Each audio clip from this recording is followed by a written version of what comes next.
बिस्मिल्लाहिर्रहमानिर्रहीम। Supreme court का अहम फ़ैसला आ गया और ये एक्सपेक्टेशन के ऐन मुताबिक आया है। हम कोर्ट रिपोर्टर्स जो ये कह रहे थे अपने बीपर्स में और अपने तज्ज़िये में कि यही फ़ैसला हो सकता है कि जो आइनी तकाज़ा है 90 दिन के अंदर इंतखाबात कराने का, उसके ऊपर ही ज़ोर दिया जाएगा और जो इलेक्शन कमीशन ने 6 महीने की आगे की तारीख दी थी उसको ख़त्म किया जाएगा था। बुनियादी तौर पर यही हुआ है और इसकी मज़ीद क्या तफ़सीलात हैं वो हमारे साथ आज दो सुप्रीम कोर्ट के अच्छे कॉरस्पॉन्डेंट्स जो हैं वो मौजूद हैं। तजर्बाकार अदील सरफराज जो कि बहुत अरसे से सुप्रीम कोर्ट कर रहे हैं और आजकल स्क्रीन पे इनकी बड़ी डिमांड है, और मोना खान बहुत इनको भी काफ़ी टाइम हो गया सुप्रीम कोर्ट करते हुए, दरमियान में ये सुप्रीम कोर्ट की रिपोर्टिंग छोड़ के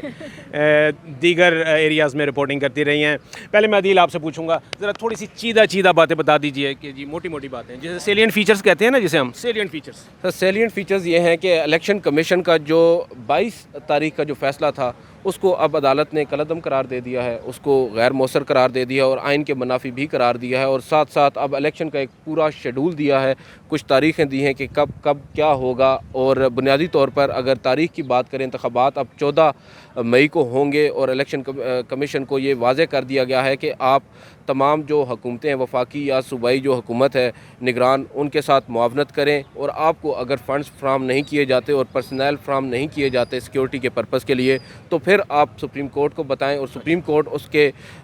तनाजुर में फिर अपना हुक्म जारी करेगी अगर कोई अदालती जो अहकामात हैं उनकी खिलाफ वर्जी करता है। एक तो बुनियादी क्रक्स ये है जजमेंट का, और दूसरी जानिब जस्टिस उमर अता बंदयाल साहब ने अपने इस फैसले के आखिरी कुछ सत्रों में जो जस्टिस काजी फ़ाइज़ ईसा का मामला है, उनका जो फ़ैसला है जिसके हवाले से कहा जा रहा था कि 184(3) के मुकदमात, जिसमें ये मुकदमा भी शामिल है, अब इन पर समाअत रोक दी जाए। उस पर चीफ जस्टिस ने कहा कि उस मामले का उस फैसले का इस पर कोई इतलाक़ नहीं होता, उसका कोई असर इस जो आप कह सकते हैं हमारी जो प्रोसीडिंग है इस केस की उन पर नहीं होगा। दूसरी जानिब उन्होंने कहा कि दौरान समाअत ये मामला भी ज़ेर बहस आया कि 1 मार्च का जो समाअत थी या जो फ़ैसला था वो 3-2 से था या 4-3 से, तो उस पर चीफ जस्टिस ने कहा कि वो फ़ैसला आज उन्होंने 2 टोक अंदाज में एक अदालती फ़ैसले के अंदर ये लिख दिया है कि वो फ़ैसला 1 मार्च का 3-2 की अक्सरियत से आया था, और जो 2 फाजिल जजेस ये कह रहे हैं कि वो फ़ैसला 4-3 से आया था, वो दोनों फाजिल जजेस जो हैं वो गलती पर हैं और उनका जो नुक्ता नज़र है वो कानून के मुताबिक नहीं है। ओके अदील, एक मिनट साथ ही रहिएगा। मोना, ये जैसे मैंने पहले कहा ना कि हम एक्सपेक्ट कर रहे थे कि शायद यही जजमेंट आएगी, क्योंकि कौन जज ऐसा होगा जो कहेगा कि नहीं ये 90 दिन का जो आइनी तकाज़ा है ये आइन में गलत है। बिल्कुल, और स्पेशली जब बेंच बिल्कुल सुकड़ के 3 रुकनी बेंच पे आ गया तो उस वक्त तो ये भी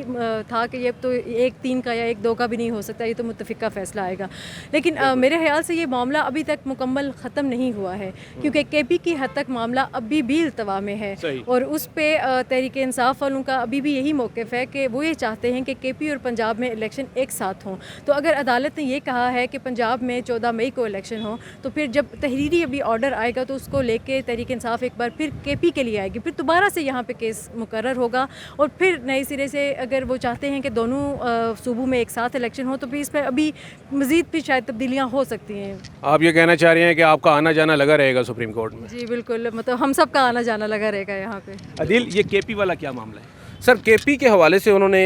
हैरान कुन तौर पर, क्योंकि दौरान समाअत स्पीकर केपी की भी मेरा ख्याल दरख्वास्त थी, वो दरख्वास्त गुजार थे इसमें, है ना? स्पीकर केपी बिल्कुल थी। गुजार थे। बुनियादी एक वजह ये थी कि जो केपी के जो शेड्यूल था उस वक्त तक वो जारी नहीं हुआ था जब ये मामला यहाँ पर चैलेंज हुआ था। आपको याद होगा जो शेड्यूल जारी किया था इलेक्शन कमीशन ने वो पंजाब का किया था, केपी के का जो शेड्यूल है, तो शेड्यूल आया ही नहीं था, वो बाद में आया। कमरा अदालत के अंदर ही बताया गया कि 8 अक्टूबर की ही तारीख इलेक्शन कमीशन के जो डीजी लॉ हैं उन्होंने अदालत को बताया कि हमें कल मौसूल हुआ है और हम आपको कल बताएंगे, और अगले रोज़ उन्होंने बताया कि हमने उसका शेड्यूल दिया है। शायद ये एक वजह हो सकती है कि उसके ऊपर उन्होंने अपनी राय नहीं दी, और दूसरी जानिब उन्होंने वाज़ेह किया कि एडजुडिकेट नहीं कर रहे इस मामले का, उसका जो है वो अब इसमें असर नहीं है, क्योंकि एक वजह यह भी है कि जो गवर्नर थे खैबर पख्तूनख्वा के, उनके जो वकील हैं उन्होंने अब अदालत की मुआवनत से माजरत इस वजह से की कि वो एक सियासी जमात के भी JUI के भी वकील कामरान मुर्तज़ा साहब गुज़श्ता रोज़ जब वो आए उन्होंने उनसे माजरत की थी, अपनी अदम दस्तयाबी ज़ाहिर की थी, उस बात का भी जिक्र किया, लेकिन वाज़ेह नहीं हुआ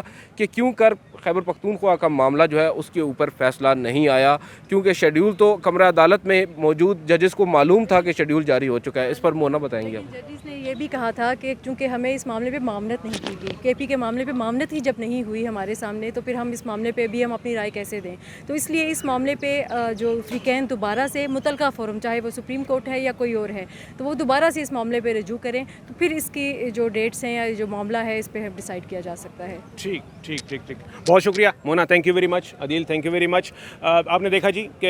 ये बुनियादी तौर पर पंजाब असम्बली तक ही इस फैसले का इतलाक़ होगा। जो 14 मई की डेट दी गई है वो पंजाब असम्बली के इंतखाबात के लिए दी गई है, और जो केपी का मामला है वो भी हैरान कुन तौर पर इसमें शामिल नहीं। उसकी वजह यह है कि अगरचे कि स्पीकर केपी ने बाकायदा एक दरख्वास्त दी थी इस केस में, और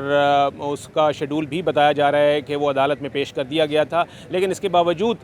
जो आज का फ़ैसला है ये शायद सिर्फ पंजाब असम्बली के इलेक्शन तक महदूद है, और इसमें ये लिख दिया गया है कि जो खैबर पख्तूनख्वा असम्बली में इलेक्शन का मामला है उसके लिए शायद दोबारा दरख्वास्त गुजार को अदालत से रजू करना पड़ेगा, और उसको एक किस्म का ये मामला जो है सेग्रीगेट कर दिया गया है, यानी पंजाब असम्बली के इलेक्शन को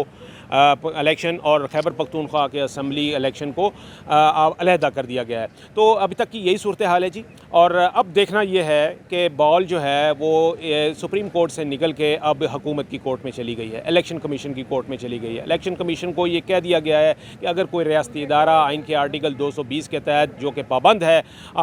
इलेक्शन के इनकाद के लिए इलेक्शन कमीशन से ताउन करने का, तो अगर वो कोई रियासती इदारा या अहदेदार अगर वो इसमें ताउन नहीं करता इलेक्शन कमीशन से, तो इलेक्शन कमीशन को ये लिख के कहा गया है कि वो दोबारा सुप्रीम कोर्ट से आए, सुप्रीम कोर्ट से रजू करें। हम उसके ख़िलाफ़ फिर जो भी इदारा इस मामले में रुकावट बनेगा उसके ख़िलाफ़ कानून के मुताबिक कार्रवाई होगी। तो ये बॉल जो है अब इस वक्त इलेक्शन कमीशन और हुकूमत के कोर्ट में है।